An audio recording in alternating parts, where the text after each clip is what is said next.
What's good, guys? Fantasy Joe back here on Fantasy Football Profile. Today I'm talking Miami Dolphins wide receiver Jaylen Waddle.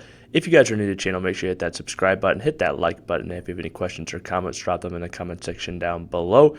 You're going to want to make sure to subscribe. I just posted my league winners on my channel, my running back and wide receiver rankings, QB rankings up there as well. Check all that stuff out. Mock drafts every Monday. And I'll respond to all your comments down below. Let's talk Jaylen Waddle. Jaylen Waddle in 2021 finished as a wide receiver 16 in fantasy football, averaging 12.1 points per game and half-point PPR.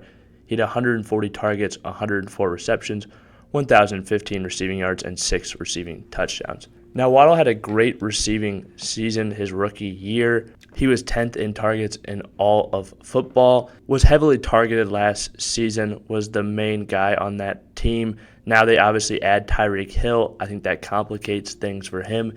Tyreek's making nearly $30 million a season. That means he's going to get the ball in high volume. He's obviously one of the best football players as well. I think most of the focus on offense will go to getting Tyreek Hill the ball. Now, Jaylen Waddle is still obviously a dynamic weapon in their offense, and they'll continue to feature him, a former first-round pick. But I do expect this to be a run-first team with head coach Mike McDaniel in town, coming over from the San Francisco 49ers team.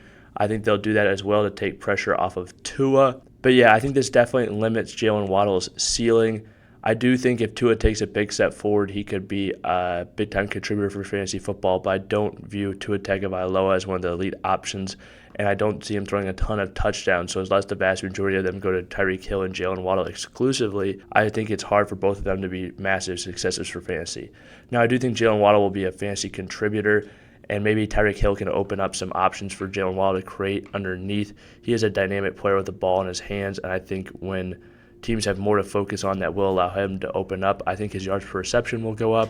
I just think his targets overall will most likely go down this season. I have him projected for 80-plus receptions, 900-plus receiving yards, and 6-plus receiving touchdowns. I kind of view last year as kind of his ceiling for this year, or slightly improved from there, but not much more. I don't see him finishing as a wide receiver 1 this season. I think his upside is somewhat capped, and so I'm usually passing on Jaylen Waddle in most drafts. If you guys have made it to this point in the video, please hit that subscribe button, hit that like button. If you have any questions or comments, drop them in the comment section down below. I'll respond as always. This has been Fantasy Joe. Thank you guys for watching.